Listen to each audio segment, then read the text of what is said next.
الحمد لله نحمده ونستعينه ونستغفره ونعوذ بالله من شرور أنفسنا ومن سيئات أعمالنا من يهده الله فلا مضل له ومن يضلل فلا هادي له وأشهد أن لا إله إلا الله وحده لا شريك له وأشهد أن محمدا عبده ورسوله يا أيها الذين آمنوا اتقوا الله حق تقاته ولا تموتن إلا وأنتم مسلمون يا أيها الناس اتقوا ربكم الذي خلقكم من نفس واحدة وخلق منها زوجها وبث منهما رجالا كثيرا ونساء واتقوا الله الذي تساءلون به والأرحام إن الله كان عليكم رقيبا يا أيها الذين آمنوا اتقوا الله وقولوا قولا سديدا يصلح لكم أعمالكم ويغفر لكم ذنوبكم ومن يطع الله ورسوله فقد فاز فوزا عظيما أما بعد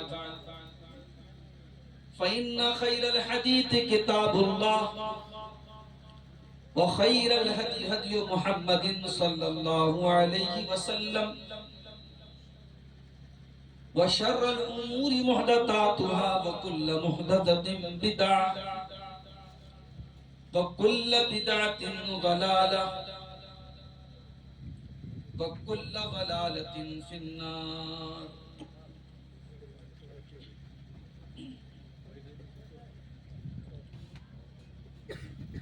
أعوذ بالله من الشيطان الرجيم بسم الله الرحمن الرحيم واعبدوا الله ولا تشركوا به شيئا وبالوالدين إحسانا وبذي القربى واليتامى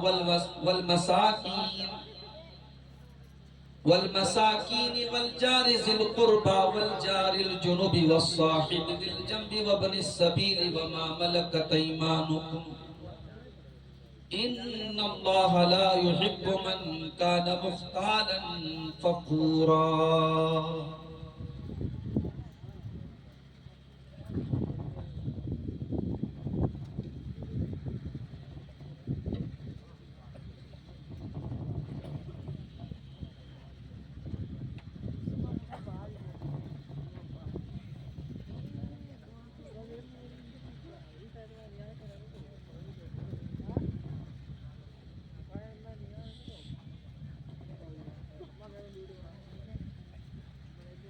گناہوں پر ہوں شرمندہ الہی در گزر کر دے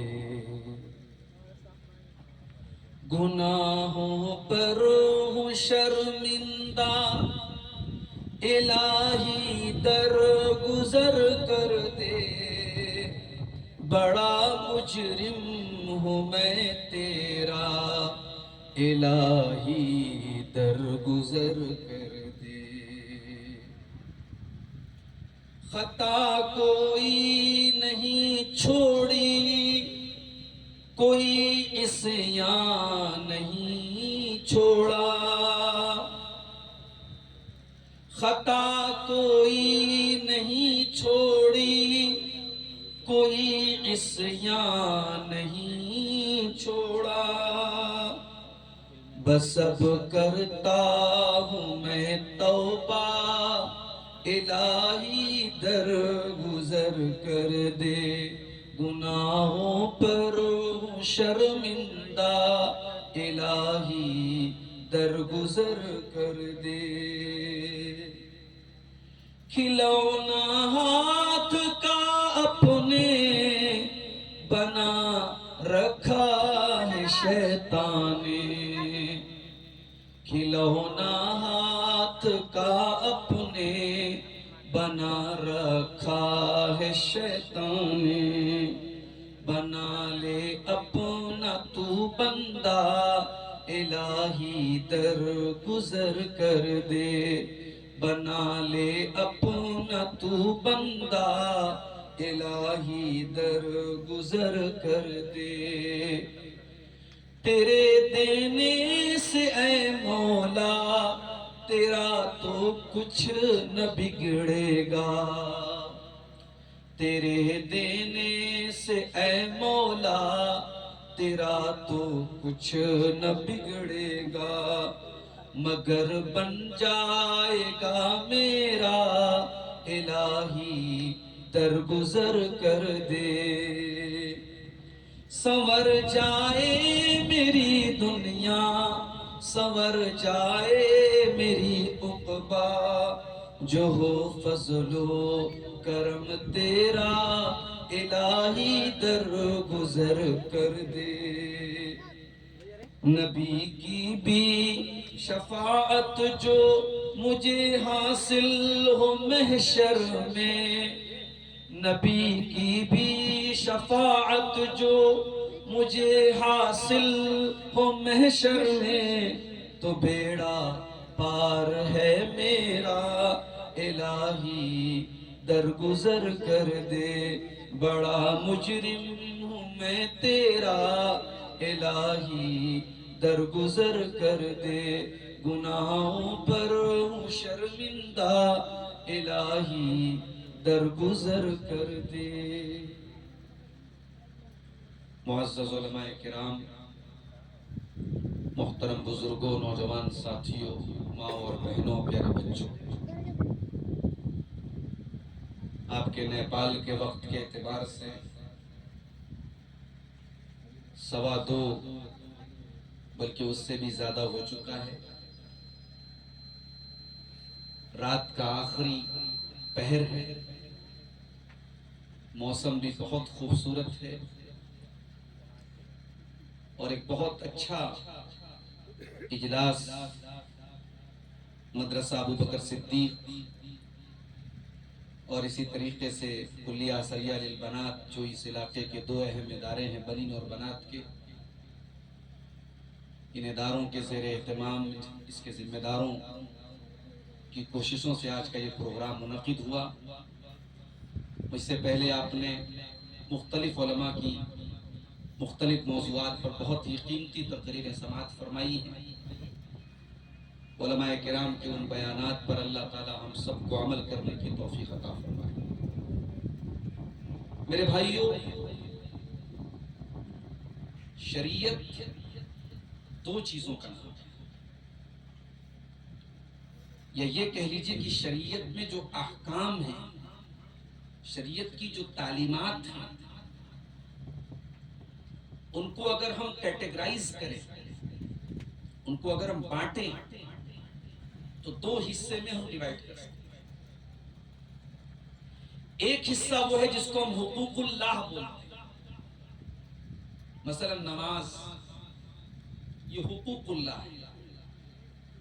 نماز کا تعلق آپ کے اور اللہ کے بیچ ہے۔ روزہ حقوق اللہ ہے، اس کا تعلق آپ کے اور اللہ کے درمیان۔ زکوٰۃ، اگرچہ زکوٰۃ میں ہم مال خرچ کرتے ہیں، اللہ کے بندوں ہی پر دیتے ہیں، مگر زکوٰۃ کا تعلق بھی حقوق اللہ سے۔ حج بیت اللہ، اس کا تعلق بھی حقوق اللہ سے۔ اور شریعت کی کچھ تعلیمات ایسی ہیں جن کا تعلق حقوق العباد سے،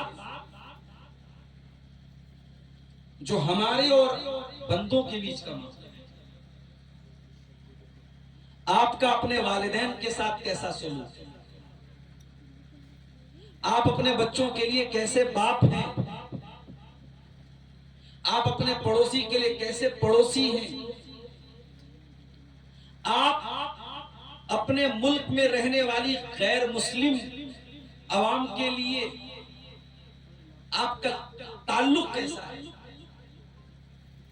اگر آپ تجارت کرتے ہیں، کاروبار کرتے ہیں، تو اپنے کسٹمر کے ساتھ، اپنے ان لوگوں کے ساتھ جن کے ساتھ آپ کا بزنس اور کاروبار ہوتا ہے، ان کے ساتھ آپ کا سلوک کیسا ہے، آپ کا تعلق کیسا ہے؟ ان تمام چیزوں کا تعلق حقوق العباد سے۔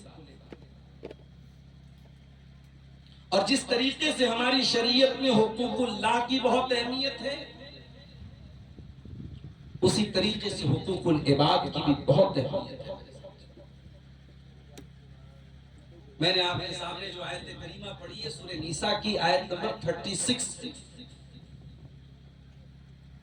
اس آیت میں اللہ تعالیٰ نے 10 باتیں بیان کی، اور ان 10 باتوں میں ایک بات کا تعلق حقوق اللہ سے ہے اور 9 کا تعلق حقوق العباد سے۔ وَاعْبُدُوا اللَّهَ وَلَا تُشْرِكُوا بِهِ شَيْئًا، میرے بندو تم اللہ کی عبادت کرو، اللہ کے ساتھ کسی کو شریک نہ کرو۔ عبادت میں اللہ کے ساتھ کسی کو شریک نہ کرو۔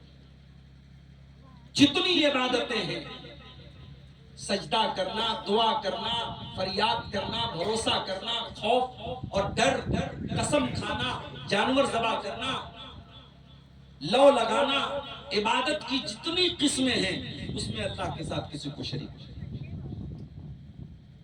میں بھی آ رہا تھا نیپال کے اس پروگرام کے لیے، راستے میں ہمارے بڑے رشتہ دار کا عزیز کا فون آیا، کہنے لگے شیخ صاحب ہماری بچی بہت بیمار ہے، کسی نے رائے دی ہے کہ جانور لے کر کے آؤ اور اس کا صدقہ کر دو، جان کے بدلے جان کا صدقہ کر دو۔ اب یہ کیا ہے؟ کتنے اہل حدیث ہیں جن کو یہ بات معلوم نہیں ہے کہ جان کا صدقہ اسلام کے اندر اس کی کوئی حیثیت ہے۔ اگر آپ کو یہ لگتا ہے آپ کا بچہ بیمار ہے اور آپ جانور لائیں اور ذبح کر دیں تو بچے کی جان بچ جائے گی، یہ کانسیپٹ اسلام کا نہیں ہے، یہ توحید کے خلاف ہے۔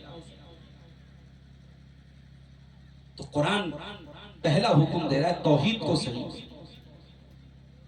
اور آج پوری دنیا میں جو ہم لات جوتے کھا رہے ہیں اسی لیے کھا رہے ہیں، ہماری توحید گڑبڑ ہے۔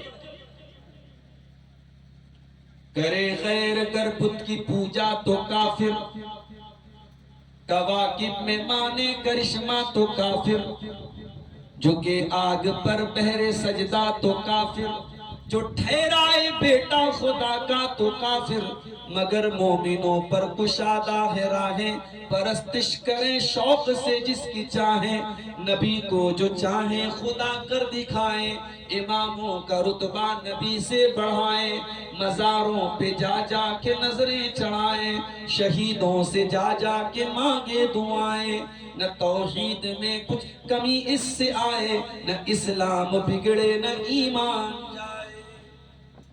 مسلمان اپنی توحید کو بھول کے بیٹھے، قبروں پر سجدہ کرنا، پیروں کے آگے سجدہ کرنا، عورتوں کا جا کر کے پیروں کے ہاتھ اور پیر چومنا، یہ آج مسلمان کی نشانی ہے۔ قرآن کہہ رہا ہے وَاعْبُدُوا اللَّهَ وَلَا تُشْرِكُوا بِهِ شَيْئًا، تم اللہ کی عبادت کرو اور اللہ کے ساتھ کسی کو شریک نہ کرو۔ وَبِالْوَالِدَيْنِ إِحْسَانًا، اور اپنے والدین کے ساتھ، اپنی ماں کے ساتھ، اپنے باپ کے ساتھ تم اچھا سلوک کرو، احسان کرو۔ جس طریقے سے بھی تم بھلائی کر سکتے ہو، اگر اپنے مال کے ذریعے اپنے ماں باپ کو خوش کر سکتے ہو تو مال کے ذریعے کرو، زبان کے ذریعے خوش کر سکتے ہو تو زبان کے ذریعے کرو، ٹائم دے کر کے خوش کر سکتے ہو تو ٹائم دے کر کے خوش کرو۔ وَبِالْوَالِدَيْنِ إِحْسَانًا، اپنے والدین کے ساتھ اچھا سلوک کرو۔ دیکھیے حقوق العباد، حقوق العباد میں سب سے پہلے اللہ تعالیٰ نے والدین کے ساتھ، اور اگر یہ والدین تم کو بڑھاپے میں مل جائیں، یہ بوڑھے ہو جائیں اور زندہ ہو اور تم ان کو بڑھاپے کی حالت میں پالے. تو قرآن کیا کہتا ہے؟ قرآن کا 15واں پارہ اٹھائیے. وَقَضَىٰ رَبُّكَ أَلَّا تَعْبُدُوا إِلَّا إِيَّاهُ وَبِالْوَالِدَيْنِ إِحْسَانًا إِمَّا يَبْلُغَنَّ عِندَكَ الْكِبَرَ أَحَدُهُمَا أَوْ كِلَاهُمَا فَلَا تَقُل لَّهُمَا أُفٍّ وَلَا تَنْهَرْهُمَا. تمہارے ماں باپ میں سے کوئی ایک اگر تم کو بڑھاپے میں مل جائے یا دونوں مل جائیں، فَلَا تَقُل لَّهُمَا أُفٍّ، تو تم خبردار ان کو اف بھی نہ کہنا، وَلَا تَنْهَرْهُمَا، ان کو ڈانٹ کر کے جھڑک کر کے ان سے بدتمیزی سے باتیں نہ کرنا. وَقُلْ لَهُمَا قَوْلًا كَرِيمًا، ان سے جب بھی بات کرنا تو ادب سے بات کرنا، تمیز سے بات. والدین کے سامنے آپ کا انداز بیان، آپ کی گفتگو، آپ کا لب و لہجہ نرمی والا ہونا چاہیے. اس کے بعد فرمایا وَخْفِضْ لَهُمَا جَنَاحَ الذُّلِّ مِنَ الرَّحْمَةِ، اور اپنے ماں باپ کے لیے اپنے عاجزی کے بازوؤں کو بچھا دو. اپنے ماں باپ کے لیے اپنے آپ کو ڈاؤن کر دو. تم دنیا کے لیے کچھ بھی بن جاؤ، اپنی ماں کے لیے اس کے بیٹے ہو، اپنے باپ کے لیے ایک بیٹے ہو. ماں کے سامنے جا کر کے بیٹھو تو بیٹے بن کر کے بیٹھو، باپ کے پاس جا کر کے بیٹھو تو بیٹے بن کر کے بیٹھو. ان کے سامنے سر اٹھانے کی کوشش نہ کرو، ان سے بڑے بننے کی کوشش نہ کرو، چھوٹے بن کر کے رہو. وَقُلْ رَبِّ ارْحَمْهُمَا كَمَا رَبَّيَانِي صَغِيرًا، اور یہ دعا پڑھتے رہنا کہ اے میرے پروردگار، جس طریقے سے بچپن میں میرے ماں باپ نے مجھ کو پالا ہے تو ان کے اوپر رحم فرما. یہ ہے ماں باپ کا حق. ماں باپ کا حق ہم کبھی ادا نہیں کر سکتے. حضرت عمر نے ایک آدمی کو دیکھا، خانہ کعبہ کا طواف کر رہا تھا اور اپنی ماں کو گود میں کندھے پر سوار کر کے طواف کرا رہا تھا.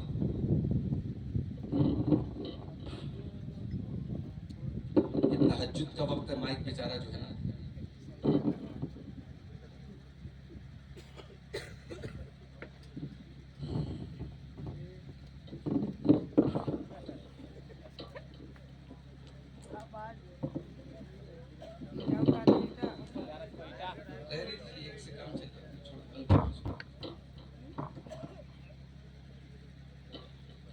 حضرت عمر فاروق نے ایک آدمی کو دیکھا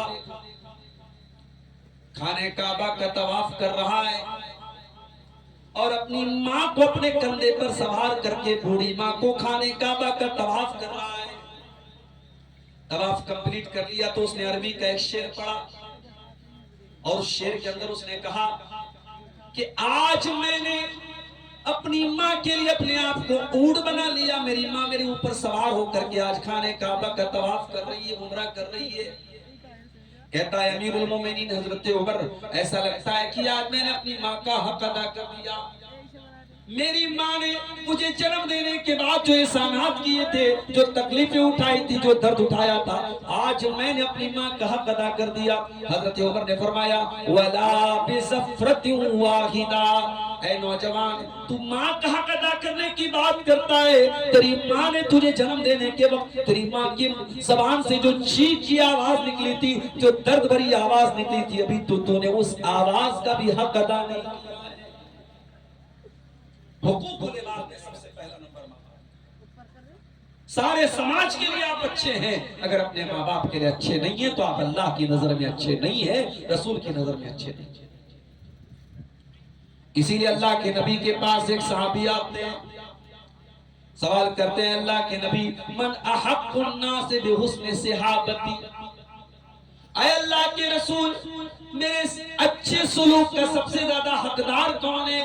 مجھے سب سے زیادہ اچھا سلوک کس کے ساتھ کرنا چاہیے؟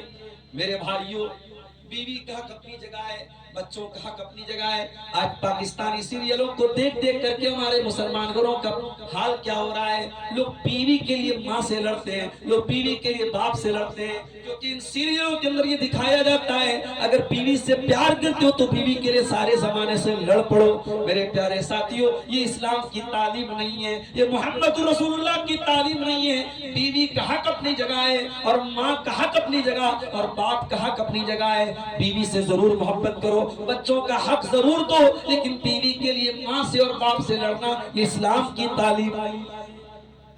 اسلام کی تعلیم سب سے بہترین سلوک کس کے ساتھ کرنا ہے؟ اللہ کے نبی نے فرمایا اپنی ماں کے ساتھ۔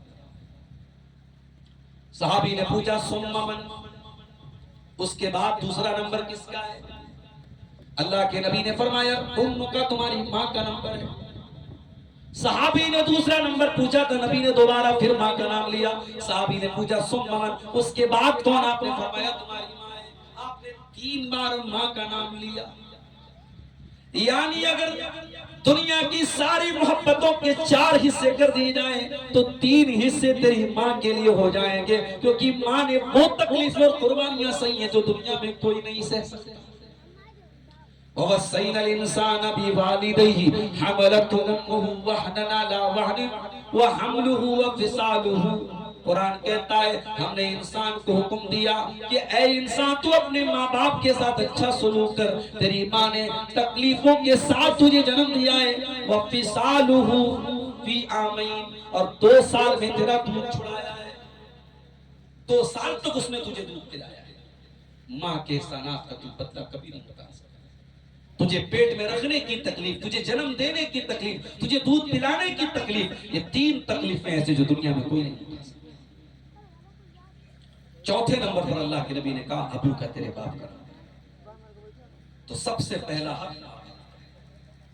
اس کے بعد قرآن کہتا ہے وَبِذِي الْقُرْبَى، اور جو تیرے قرابت دار ہیں، جو تیرے رشتہ دار ہیں، کوئی چاچا، کوئی تایا، کوئی ماموں، کوئی خالہ، یہ جتنے تیرے رشتہ دار ہیں، تیرے اقربا ہیں، جن کے ساتھ تیرا رشتہ ہے، ماں باپ کے بعد فرمایا تو ان کے ساتھ اچھا سلوک کر۔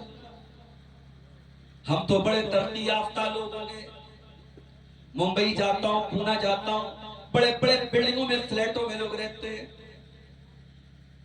102 نمبر والے فلیٹ میں رہنے والے کو 103 نمبر کے فلیٹ والوں کے بارے میں کچھ بھی نہیں پتا۔ ہم تو اتنی خود غرضی والی زندگی گزارنے لگے کہ اپنے پڑوس میں رہنے والے، فلیٹ میں رہنے والے، کون جی رہا ہے، کون مر رہا ہے، کون اس کے بارے میں نہیں۔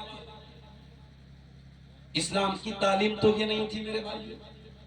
اسلام تو کہتا ہے جو تمہارے رشتہ دار ہیں ان کا بھی تمہارے اوپر حق ہے۔ وَآتِ ذَا الْقُرْبَى حَقَّهُ وَالْمِسْكِينَ، قرآن کہتا ہے کہ رشتہ داروں کو ان کا حق دو۔ آپ کے مال میں آپ کے رشتہ داروں کا بھی حق ہے۔ آپ اپنے گھر میں مرغ مسلم کھائیں اور بہترین کھانا کھائیں، اور آپ کا اپنا بھائی بھوکا رہے، آپ کے چاچا بھوکے رہے، آپ کے تایا بھوکے رہے، آپ کے اپنے رشتہ داروں کے گھر میں کھانا بھی نہ بنے، یہ اسلام کی تعلیم نہیں، یہ شریعت کی تعلیم نہیں۔ اسلام اتنی بے بربتی اور اتنی بے رحمی کی تعلیم نہیں۔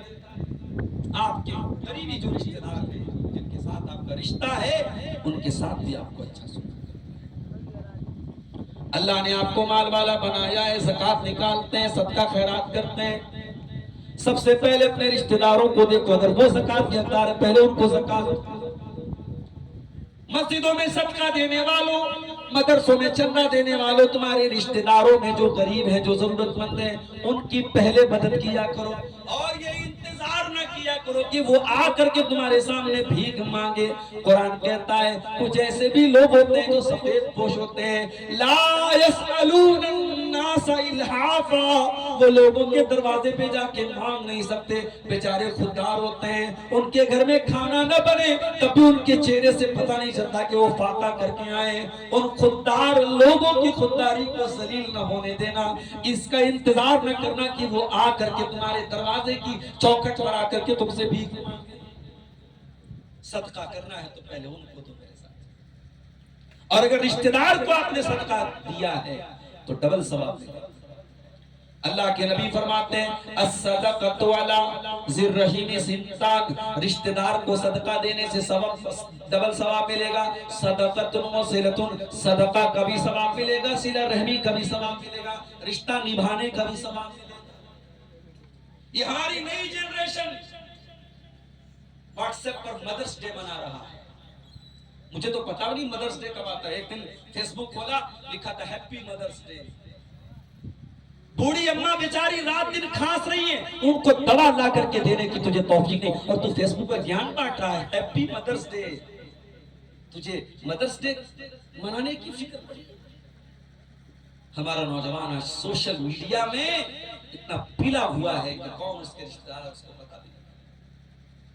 رجوا پور کا رہنے والا, زیادہ دور نہ جاؤ, گورا میں, گلگدیہا میں, آگے چلے جاؤ, لمبنی میں کئی پر اس کا کوئی رشتہ دار ہے, انتقال ہو جاتا ہے, میت ہو جاتی ہے, اس کے پاس اتنا ٹائم نہیں ہے کہ وہ میت میں چلا جائے, جنازے میں چلا جائے, ڈبل قیرات کا ثواب حاصل کر لے. ہاں فیس بک پر خبر مل گئی چاچا کا انتقال ہو گیا, تایا کا انتقال ہو گیا, انا للہ و انا الیہ راجعون پڑھ دیا, بس فیس بک کے اوپر پڑھ دیا, سوشل میڈیا پر پڑھ دیا. بس حالات یہ ہو گئے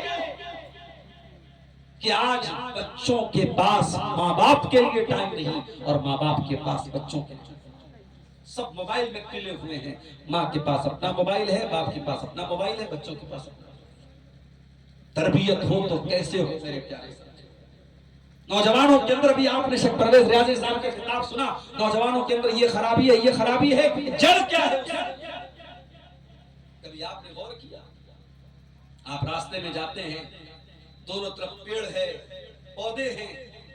یہ پیڑ پودے جو ہوتے ہیں, اگر ان کی کوئی دیکھ ریکھ کرنے والا نہ ہو تو یہ جہاں تہاں نکلنے لگتے ہیں, کانٹے دار جھاڑیاں نکلنے لگتی ہیں. اور اگر کوئی منظم طریقے سے خوبصورتی کے ساتھ ان کو سجانے والا ہو, سنوارنے والا ہو, کانٹوں کو الگ کرنے والا ہو, پھولوں کو الگ کرنے والا ہو, باؤنڈری کرنے والا ہو, تو وہی جھاڑ جھنکار, وہی پیڑ پودے بڑے خوبصورت دکھنے لگتے ہیں. یہی کام تو تربیت کا ہے میرے پیارے ساتھیو. موبائل آپ کے بچوں کی تربیت نہیں کر سکتا. حالات یہ ہو چکے ہیں, 8-9 سال کی بچیاں ریپ کا شکار ہو رہی ہیں, 12 سال کے لڑکے لڑکیوں کو بھگا کر کے شادی کر رہے ہیں, مسلمان لڑکی غیر مسلموں کے ساتھ فرار ہو رہی ہے. حالات اس نوبت تک پہنچ چکے ہیں میرے ساتھیوں. ہمیں اور آپ کو اپنی ذمہ داری کا احساس پیدا کرنا ہی پڑے گا. سوشل میڈیا میں اتنے نہ پل جاؤ کہ اپنے رشتہ داروں کو بھول جاؤ, اپنے بچوں کو بھول جاؤ, اپنے ماں باپ کو بھول جاؤ. ایسا مت کرو میرے پیارے ساتھ. عربی کا ایک شاعر کہتا ہے, لیس الیتیم من انتہا بواہ من ہم الحیات وخلفاہ ذلیلا. یتیم وہ نہیں ہے, یتیم وہ نہیں ہے جس کی ماں اس کو چھوڑ کے چلی جائے, جس کا باپ اس کو چھوڑ کے چلا جائے. ان الیتیم هو الذی تلقى له امن تخلت او مشغولا. ارے یتیم تو وہ بچہ ہے جس کی ماں کے پاس اس کے لیے ٹائم نہیں ہے, جس کے باپ کے پاس اس کے لیے وقت نہیں ہے. نیپال میں بہت سارے لوگ قطر میں رہتے ہیں, مجھے معلوم ہے, اچھی بات, اچھی سیلری مل رہی ہے, اچھی جاب ہے, اچھا پیسہ گھر میں آ رہا ہے, بہت اچھی بات. لیکن آپ کے بیٹے, آپ کی بیٹیاں کیا کر رہے ہیں کہ قطر سے رہ کر کے بھی آپ کو اس کی نگرانی کرنی ہے. میرے پاس ایسے بھی فون آتے ہیں, اسی نیپال کی اور بہار کے بعض ساتھیوں کا فون آیا, مولانا صاحب میں قطر میں رہتا ہوں, میری 12 سال کی بیٹی ہے, میں ہاسٹل میں ڈالنا چاہتا ہوں, کوئی اچھا ادارہ بتائیے, کوئی اچھا اسکول بتائیے جہاں میری بیٹی پڑھے, دین کی تعلیم حاصل کرے. ماحول بہت خراب ہے. انسان قطر میں رہ رہا ہے, وہاں جاب کر رہا ہے, سروس کر رہا ہے, پیسہ آ رہا ہے, گھر میں پیسہ بھیج رہا ہے, مگر اپنے بچوں کی فکر ہے, بچوں کی تعلیم کی فکر ہے, علماء سے کنسلٹ کر رہا ہے, علماء سے رائے مشورہ کر رہا ہے کون سے ادارے میں ڈالنا ہے. آج افسوس کی بات ہے, یہ ادارے, یہ آپ کا جامعہ کلیہ اثریہ بنات کا ادارہ, یہ مدرسہ ابو بکر صدیق, یہ ادارے آج چلانے والے جانتے ہیں کہ کتنی مشکل سے چل رہے ہیں. اداروں کو چلانا لوہے کے چنے چبانے کے برابر. میں رمضان میں کرناٹک میں رمضان میں تھا, پورے انڈیا سے وہاں چندہ لینے والے سفیر حضرات پہنچ گئے تھے. آپ یقین کریں, ہر نماز کے ٹائم 5-6 سفیر ہوتے تھے, بیچارے بھکاریوں کی طرح رومال بچھا کر کے بیٹھ جاتے تھے. کوئی 50 دے رہا ہے, کوئی 20 دے رہا ہے, 2000-3000 روپے اکٹھا ہوتا تھا, وہ 6-7 سفیروں کے درمیان تقسیم ہو جاتا تھا. وہ سفیر جو بیچارے کہاں یو پی سے, بہار سے, بنگال سے, جھارکھنڈ سے سفر کر کے سینکڑوں کلومیٹر دور کا کرناٹک کے شہر میں جا رہے ہیں اور 200-300 روپے چندہ ان کو مل رہا ہے. سوچو میرے ساتھیوں ان مدرسوں کو چلانے کے لیے ہمارے علماء کو بھیک مانگنی پڑی. ہماری غیرت کہاں مر گئی؟ ہمیں چلو پر پانی میں ڈوب مرنا چاہیے. ہمیں تو ان اداروں کو خود پہنچانی چاہیے زکات کی رقم. ہمیں ان اداروں کو خود تعاون پہنچانا چاہیے کہ نہیں صاحب ہمارے ادارے ہمارے علاقے کا ادارہ ہے, اتنی لڑکیاں پڑھ رہی اتنے لڑکے پڑھ رہے, ہمیں نظر آ رہا ہے کہ ہاں تعلیم کا کام ہو رہا ہے. ہمیں انتظار نہیں کرنا چاہیے کہ ناظم صاحب ہمارے دروازے پر آئیں, مولوی صاحب ہمارے ابھی ہمارے بڑے عزیز دوست ہیں شیخ نیاز احمد فیضی صاحب, یہ بھی اپنے ادارے کی چندے کے لیے کہاں کہاں گئے ہوئے تھے. بیچارے ایک جگہ بتا رہے تھے لائن لگی ہوئی ہے اور بڑی دیر کے بعد جب سیٹھ جی کے پاس نمبر آیا تو سیٹھ نے کہا کہ نیا چندہ ہم لوگ نہیں دیتے. کڑی دھوپ میں رمضان کا مہینہ روزہ رکھ کر کے یہ مولوی حضرات یہ سفیر حضرات چندہ کرتے تب جا کر کے یہ ادارے چلاتے ہیں. میرے پیارے ساتھیوں ان اداروں کی حفاظت کرو, ان مدرسوں کی حفاظت. قرآن کہتا ہے وَبِذِي الْقُرْبَى اپنے رشتہ داروں کے ساتھ تم اچھا سلوک کرو. اپنے رشتہ داروں کو پہچانو کہ کون تمہارے قرابت دار ہے, کون تمہارے رشتہ دار ہیں. اللہ کے پیارے نبی فرماتے ہیں تعلموا من انسابکم ما تصلون به ارحامکم. اپنے رشتہ داروں کو پہچانو تاکہ ان کے ساتھ تم رشتے کو جوڑ سکو, رشتے کو نبھا سکو. او دولت والو تمہیں یہ لگتا ہے کہ تم اپنے شوق پر پیسہ خرچ کرتے ہو تو پیسہ صحیح جگہ استعمال ہو رہا ہے اور رشتہ دار کے اوپر خرچ کر رہے ہو تو غلط جگہ استعمال ہو رہا ہے. تو کام کھول کر کے سن لو. اللہ کے نبی فرماتے ہیں کہ اگر آپ نے اپنے رشتہ داروں کے ساتھ صلہ رحمی کی ہے فَإِنَّهَا مَحَبَّةٌ فِي الْأَهْلِ مَسْرَاتٌ فِي الْمَالِ مَنْسَاتٌ فِي الْأَثَرِ. اگر آپ اپنے رشتہ داروں کے ساتھ اچھا سلوک کرتے ہیں تو 3 فائدے آپ کو ملیں گے.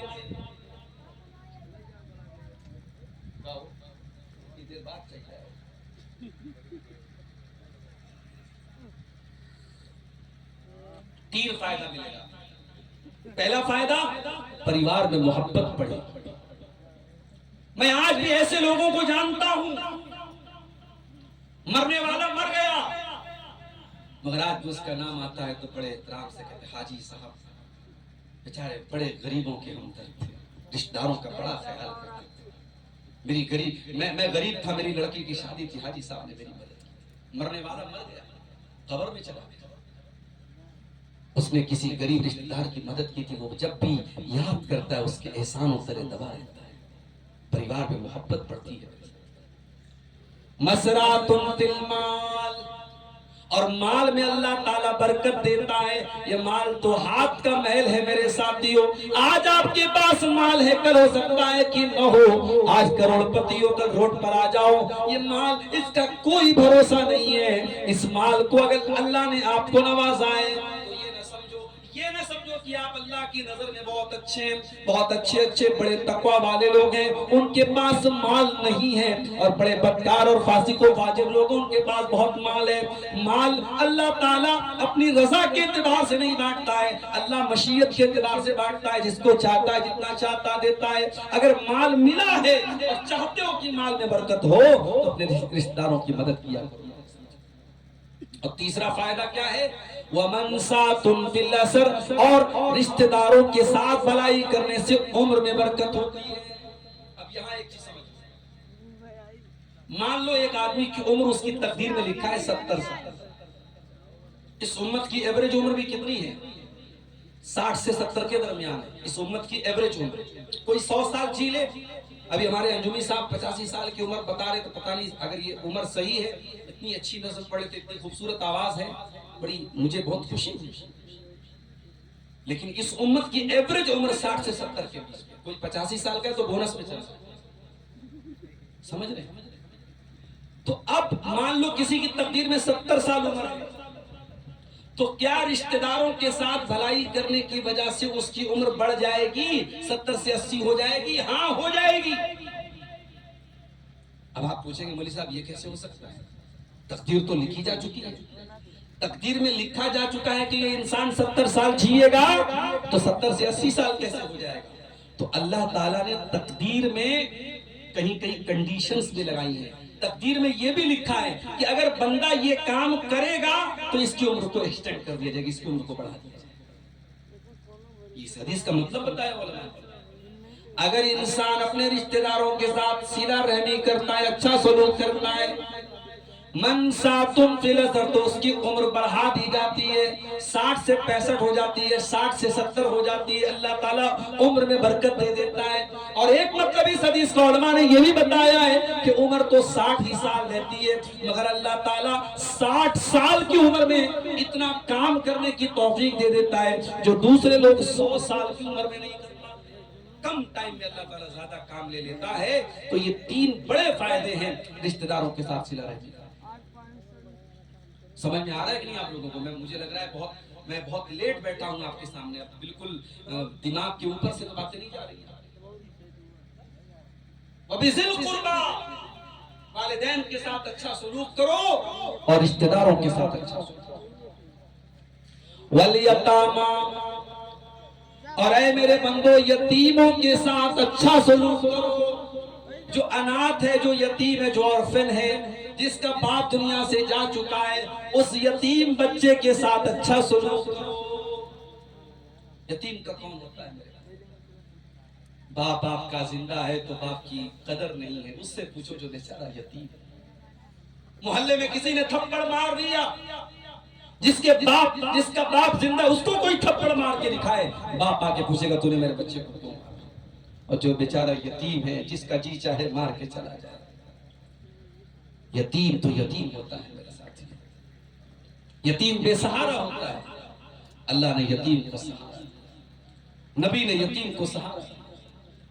یتیم کے ساتھ اچھا سلوک کرنے والے کے بارے میں اللہ کے نبی نے فرمایا، انا وکافل الیتیم کہاتین، میں اور یتیم کی پرورش کرنے والا قیامت کے دن ایسے رہیں گے جیسے یہ دونوں انگلیاں ہیں، جیسے یہ دونوں انگلیاں ایک دوسرے کے ساتھ جڑی ہوئی ہیں، میں اور یتیم کی پرورش کرنے والا جنت میں ایسے رہیں گے۔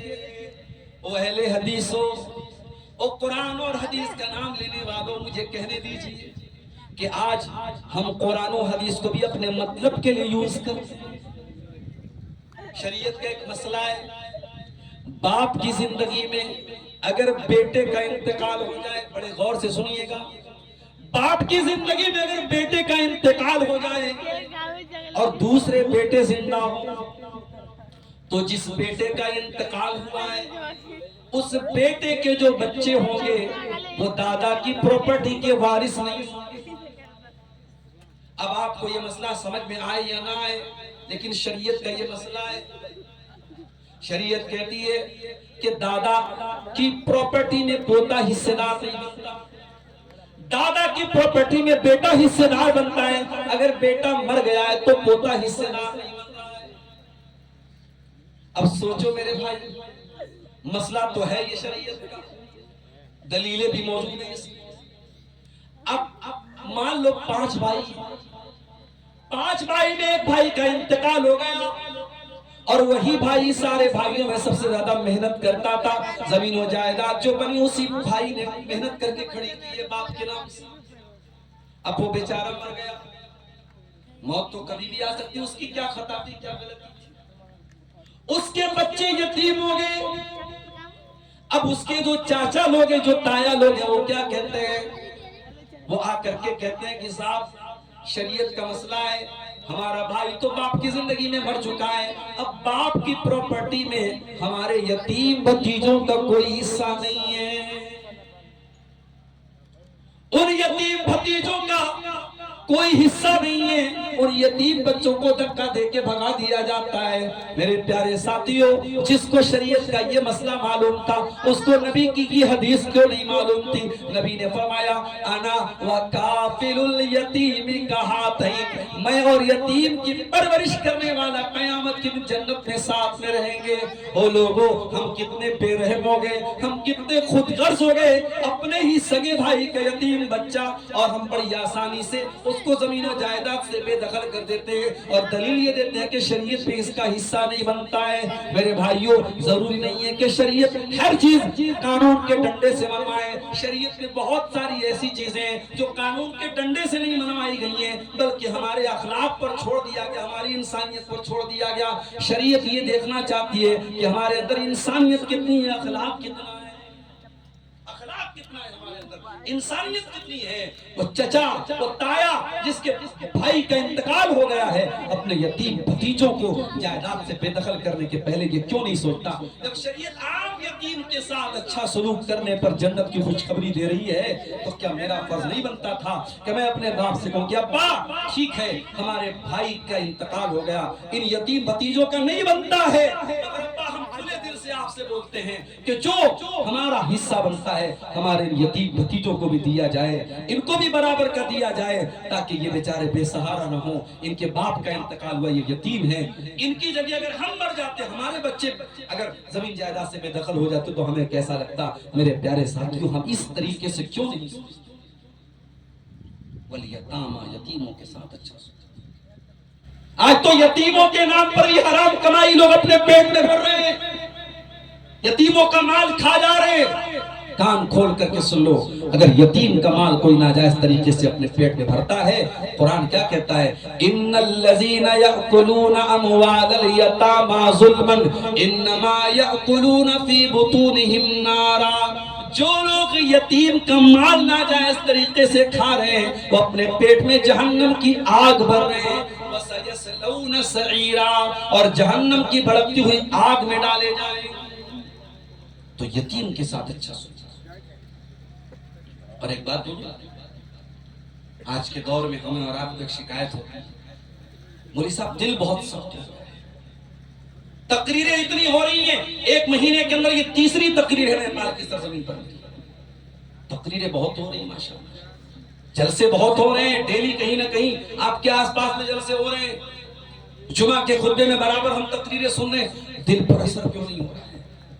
دل اسٹیل بن چکا ہے، دل پتھر بن چکا ہے، دل کے اندر سے نرمی ختم ہو چکی ہے، دل کے اندر قرآن و حدیث کی باتوں کا اثر نہیں ہو رہا ہے۔ دل کو سافٹ کیسے کیا جائے، دل کو نرم کیسے کیا جائے؟ اللہ کے نبی کے پاس ایک آدمی آیا، اس نے کہا اللہ کے نبی میرا دل بہت کٹھور ہو گیا ہے، میرا دل بہت سخت ہو گیا ہے، مجھے کوئی طریقہ بتا دیجئے، کوئی علاج بتا دیجئے۔ اللہ کے نبی نے فرمایا امسح برأس الیتیم، کسی یتیم کے سر پہ ہاتھ پھیر، کسی یتیم کے سر پہ ہاتھ پھیر دو، کسی یتیم کی پرورش کو اپنے ذمہ لے لو، کسی یتیم کی پڑھائی کا خرچہ اپنے ذمہ لے لو، کسی یتیم کے حقوق کا خیال رکھو، تمہارا دل نرم ہو جائے گا۔ میرے پیارے ساتھیوں، یتیم کے ساتھ اچھا سوچا۔ والمساکین، ذرا حقوق العباد دیکھیے، سورہ نساء کی 36 نمبر کی آیت ہے، اللہ فرماتا ہے ماں باپ کے ساتھ اچھا سلوک کرو، رشتہ داروں کے ساتھ اچھا سلوک کرو، یتیموں کے ساتھ اچھا سلوک کرو۔ اس کے بعد فرمایا والمساکین، جو سماج کے غریب لوگ ہیں، مسکین لوگ ہیں، جن کو کوئی پوچھنے والا نہیں ہے، جو پھٹا پرانا کپڑا پہننے والے کمزور قسم کے لوگ ہیں، ان غریبوں کا، ان مسکینوں کا، ان بیچاروں کا خیال کرو، ان کی ضرورتوں میں ان کے کام آؤ، ان کے دکھوں میں ان کے کام آؤ۔ اس کے بعد فرمایا والجار ذی القربى والجار الجنبی، اور دو طریقے کے پڑوسی ہوتے ہیں، ایک پڑوسی جو قرابت دار ہوتا ہے، اور ایک پڑوسی جو بغیر قرابت والا ہوتا ہے، اجنبی ہوتا ہے۔ ایک پڑوسی وہ ہوتا ہے جو پڑوسی پلس رشتہ دار ہوتا ہے۔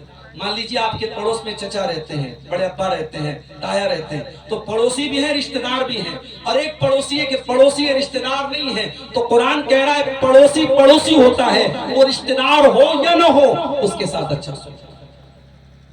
اور بعض علماء نے لکھا والجار ذی القربى سے مراد مسلمان پڑوسی، اور والجار الجنوب سے مراد غیر مسلم پڑوسی۔ اسلام کا کانسیپٹ دیکھو، اسلام کے اندر یہ میٹر نہیں کرتا کہ آپ کے پڑوسی کا ریلیجین کیا ہے، اس کا دھرم کیا ہے، اس کی کاسٹ کیا ہے، اس کا مذہب کیا ہے۔ آج حالات یہ ہیں کہ آپ کے اس علاقے میں ایک بھائی نے بتایا مولانا یہاں مسلمان بہت اچھی تعداد میں، پورا ایک طرف سے بیلٹ پورا مسلمانوں کا ہے، کبھی آج تک غیر مسلموں سے کوئی جھگڑا نہیں ہوا، جب بھی جھگڑا ہوا تو مسلمان کا مسلمان۔ افسوس دیکھو میرے بھائیوں، مسلمان کس سے لڑ رہا ہے؟ مسلمان سے لڑ رہا ہے، اپنے پڑوسی سے لڑ رہا ہے، اپنے رشتہ دار سے لڑ رہا ہے۔ اور قرآن کیا کہتا ہے والجار ذی القربى، تیرا پڑوسی اگر مسلمان ہے تب بھی اپنے پڑوسی کے ساتھ اچھا سلوک کر، والجار بالجنوبی، اور تیرا پڑوسی اگر غیر مسلم ہے تو اس کے ساتھ بھی تو اچھا سلوک کر۔ نبی نے فرمایا اذا طبخت مرقۃ، جب اپنے گھر میں سالن بناؤ فاکثر معها وتعاهد جیرانک، تو اس کے اندر پانی بڑھا لو تاکہ تمہارے بھوکے پڑوسیوں کو بھی سالن نصیب ہو جائے۔ اگر تمہارے پاس اتنی طاقت نہیں ہے کہ تم گھر میں سالن بن رہا ہے تو سالن ایکسٹرا بنا لو تاکہ پڑوسیوں کو بھی مل جائے، تو اللہ کے نبی نے کہا تھوڑا پانی بڑھا لو، تھوڑا سالن کو پتلا کر لو، مگر اتنا سامان بناؤ کہ تمہارے پڑوسی جو بھوکے ہیں ان کا بھی خیال رکھا جائے۔ یہ اسلام کی تعلیم ہے۔ اسی لیے اللہ کے نبی فرماتے ہیں لا یؤمن من لا یامن جارہ بوائقہ، وہ انسان مومن نہیں ہے، وہ انسان مسلمان نہیں ہے جس کے پڑوسی کو اس سے تکلیف پہنچے، پڑوسی کو تکلیف پہنچانے والا، پڑوسی کو ایذا دینے والا، نبی نے فرمایا وہ مومن نہیں، وہ مسلمان نہیں، وہ جنت میں نہیں جائے گا۔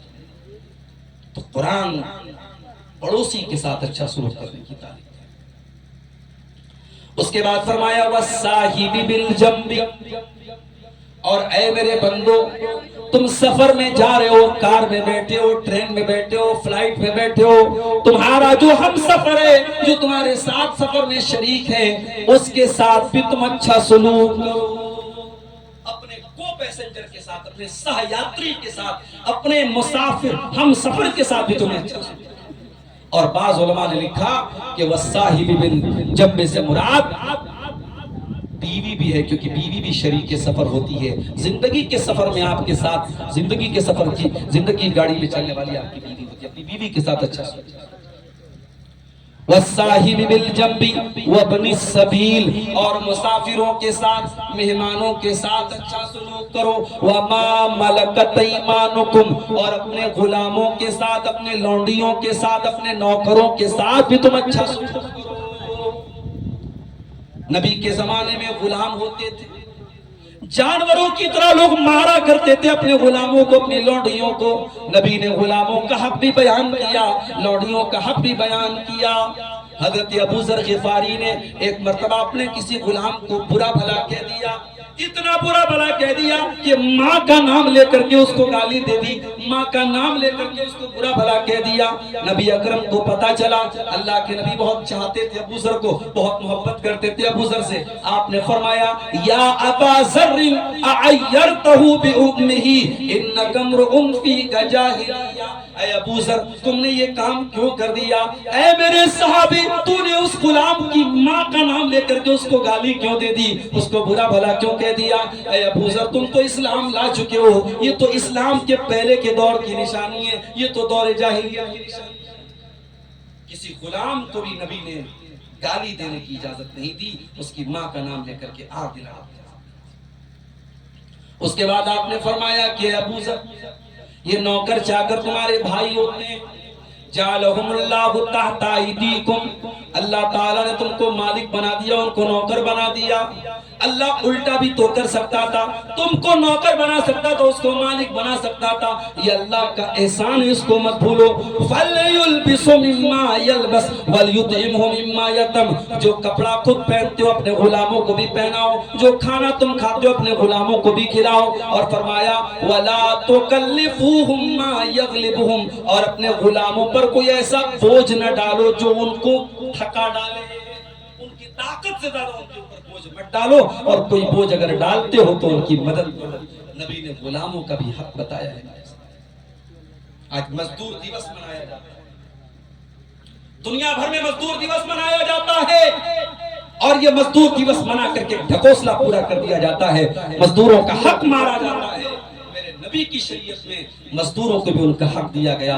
اللہ کے نبی نے فرمایا اعطوا الاجیر اجرہ قبل ان یجف عرقہ، کہ مزدور کا پسینہ سوکھنے کے پہلے اس کی مزدوری دے دی جائے۔ یہ اسلام کی تعلیم ہے، یہ ہمارے نبی کی شریعت کی تعلیم ہے میرے ساتھ۔ تو پھر سے دیکھیں، اللہ کی عبادت کرو، اس کے ساتھ کسی کو شریک مت کرو، والدین کے ساتھ اچھا سلوک، رشتہ داروں کے ساتھ اچھا سلوک، یتیموں کے ساتھ اچھا سلوک، مسکینوں کے ساتھ اچھا سلوک کرو، قریب والا پڑوسی ہے اس کے ساتھ بھی اچھا سلوک کرو، دور والا پڑوسی ہے اس کے ساتھ بھی اچھا سلوک کرو، اپنے ہم سفر کے ساتھ اچھا سلوک کرو۔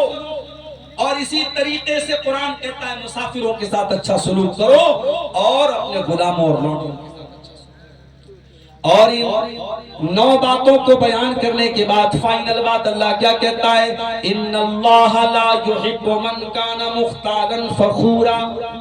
اللہ تعالیٰ کسی گھمنڈی کو، کسی اہنکاری کو، کسی غرور کرنے والے کو پسند نہیں کرتا ہے۔ انسان تو مٹی سے پیدا ہوا ہے، تو حقیر چیز سے پیدا ہوا ہے، تو کیوں اپنے آپ پر تکبر کرتا ہے؟ اللہ تکبر کرنے والے کو پسند نہیں کرتا ہے۔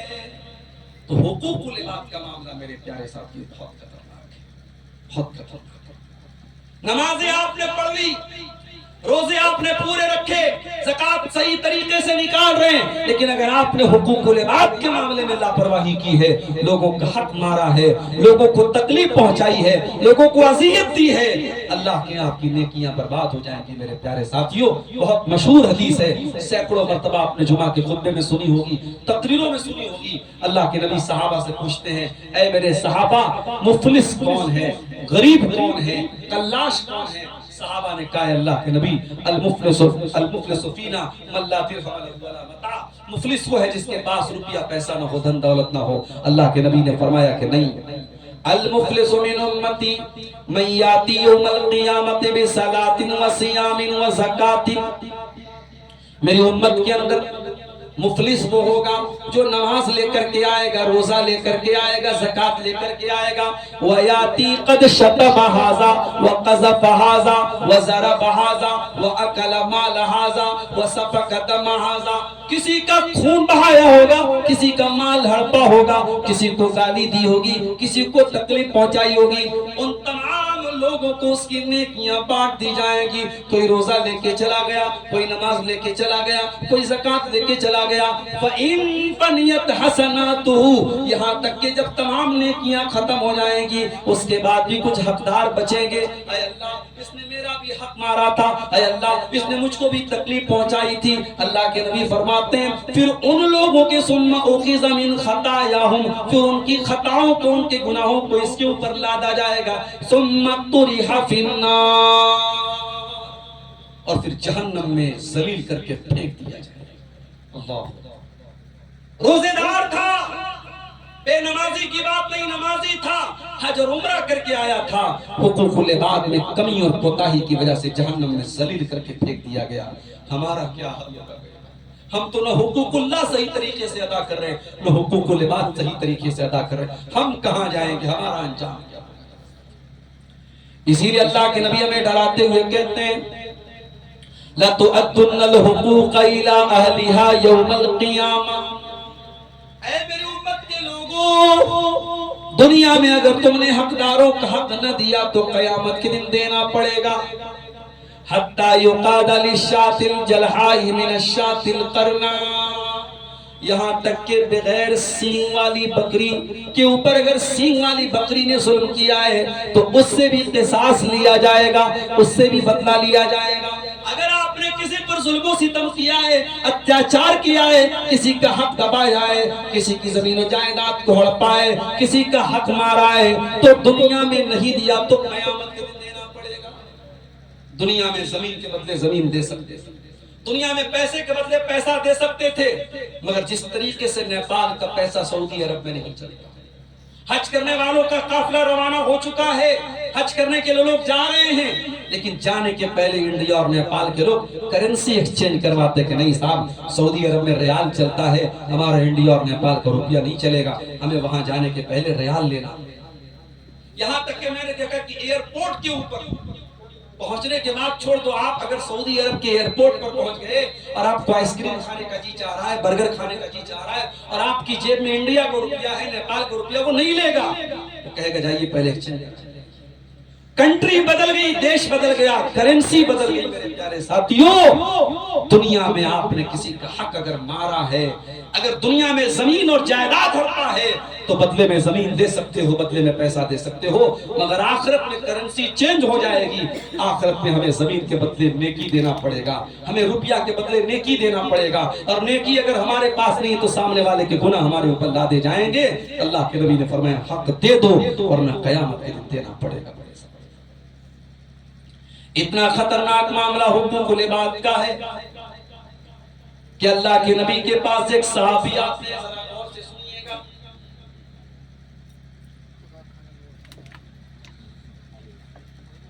صحابی آ کر کے کہتے ہیں اللہ کے نبی ان لی مملوکین یعصوننی ویکذبوننی ویخونوننی، اے اللہ کے نبی میرے کچھ غلام ہیں، وہ میری نافرمانی کرتے ہیں، میرے ساتھ خیانت کرتے ہیں اور میری بات نہیں مانتے ہیں، میں ان کو سزا دیتا ہوں، مارتا ہوں، پیٹتا ہوں، برا بھلا کہتا ہوں، اے اللہ کے نبی کیا اللہ کیا میری پکڑ ہوگی؟ اب ذرا جملہ سنیے گا اللہ کے نبی، آپ نے فرمایا اے میرے صحابی تمہارے غلام تمہاری نافرمانی کرتے ہیں، خیانت کرتے ہیں، جھٹلاتے ہیں، اس کو قیامت کے دن تولا جائے گا، حساب کیا جائے گا، اور تم ان کو جو سزا دیتے ہو اس کو بھی تولا جائے گا، اور اگر دونوں کا لیول برابر ہوگا، دونوں کا بیلنس برابر ہوگا تو تم چھوٹ جاؤ گے، کوئی مسئلہ نہیں ہے، اور اگر تمہاری سزا کم تھی اور ان کی غلطی زیادہ تھی تب بھی تم فائدے میں ہو۔ لیکن اے میرے صحابی تم نے اپنے غلاموں کو جو سزا دی ہوگی، اگر وہ سزا ہلکی، وہ سزا زیادہ ہوگی، ان کی غلطی ہلکی ہوگی، ان کی غلطی سے زیادہ تم نے ان کو سزا دی ہوگی، تو قیامت کے دن تم سے قصاص لیا جائے گا، تمہاری نیکیوں میں سے لے لیا جائے گا۔ اتنا سننا تھا، وہ صحابی کنارے جا کر کے رونے لگے، چیخنے لگے، رونے لگے اور کہنے لگے کہ میرا کیا بنے گا؟ اللہ کے نبی نے فرمایا کہ اے میرے صحابی کیا تو نے قرآن نہیں پڑھا؟ کیا تو نے قرآن کے اندر یہ آیت نہیں پڑھی ہے وَنَزَعُ الْمَوَازِينَ الْقِسْطَ لِيَوْمِ الْقِيَامَةِ فَلَا تُظْلَمُ نَفْسٌ شَيْئًا وَإِنْ كَانَ مِثْقَالَ حَبَّةٍ مِّنْ خَرْدَلٍ أَتَيْنَا بِهَا وَكَفَى بِنَا حَاسِبِينَ۔ اے میرے صحابی اللہ قرآن میں کہتا ہے ہم قیامت کے دن انصاف کا ترازو رکھیں گے اور ترازو پر ہم بندے کے تمام اعمال کو تولیں گے، ایک رائی کے دانے کے برابر بھی اگر کوئی عمل لے کر کے آئے گا اس ترازو پر وہ بھی تولا جائے گا، اور اے میرے بندو جب ہم حساب لیں گے تو ہم کسی کے ساتھ کوئی نا انصافی نہیں کریں گے۔ صاحب جی روتے ہوئے اللہ کے نبی سے کہنے لگے اے اللہ کے نبی میرے پاس اب کوئی راستہ نہیں ہے، میرے پاس اب کوئی چارہ نہیں ہے، اشہدک انہم احرار کلہم، میں آپ کو گواہ بنا کے کہتا ہوں میں نے سب کو آزاد کر دیا، سب کو آزاد کر دیا، کہ میں اتنا بڑا رسک نہیں لے سکتا کہ قیامت کے دن باقاعدہ حساب کیا جائے میری سزا کا اور ان کی نافرمانی کا، اور اگر میری سزا بڑی ہو جائے تو مجھے میری نیکیوں میں سے چھین لیا جائے، میں اتنا بڑا رسک نہیں لے سکتا، اے اللہ کے نبی میں سب کو آزاد کرتا ہوں۔ حقوق العباد کا معاملہ بہت خطرناک ہے میرے ساتھ، اس کو ہلکے میں نہ لینا، اور یہ جو 2 انچ کی زبان ہے ہماری، حقوق العباد کے معاملے میں ہمیں برباد کرنے والی یہی زبان، غیبت اسی زبان سے، چغلی اسی زبان سے، عزت و آبرو کسی کی اتاری جاتی ہے اسی زبان سے، شکوے شکایتیں کی جاتی ہیں اسی زبان سے، اس زبان کی حفاظت کرو میرے پیارے ساتھی۔ یاد کرو وہ حدیث ترمذی کی روایت، حضرت معاذ بن جبل کو اللہ کے نبی بہت ساری باتیں بتاتے ہیں، روزہ کے بارے میں، نماز کے بارے میں، جہاد کے بارے میں، ساری باتیں بتانے کے بعد اللہ کے نبی فرماتے ہیں الا اخبرک بملاک ذالک کلہ، اے معاذ بن جبل کیا میں ان تمام باتوں کا خلاصہ تم کو بتا دوں؟ کہا اے اللہ کے نبی ضرور بتا دیجئے۔ آپ نے زبان کو پکڑا، فرمایا کف علیک ھذا، زبان کو کنٹرول کر لو۔ کہا اے اللہ کے نبی وَإِنَّا لَمُؤَاخَذُونَ بِمَا نَتَكَلَّمُ بِهِ، اے اللہ کے نبی کیا زبان سے کہی جانے والی باتوں پر بھی ہماری پکڑ کی جائے گی؟ آپ نے فرمایا کہ ثقلتک امک یا معاذ، اے معاذ تیری ماں تجھے گم کر دے، تجھے اتنا بھی نہیں پتا، تجھے اتنا بھی نہیں معلوم۔ وَحَلْ يُكَبُّ النَّاسُ عَلَى مَنَاخِرِهِمْ إِلَّا حَصَائِدَ أَلْسِنَتِهِمْ، اے معاذ بن جبل قیامت کے دن لوگ ناک کے بل گھسیٹ کر کے جہنم میں اسی زبان کے کرتوتوں کی وجہ سے جائیں گے۔ او میری پیاری ماں اور بہنوں،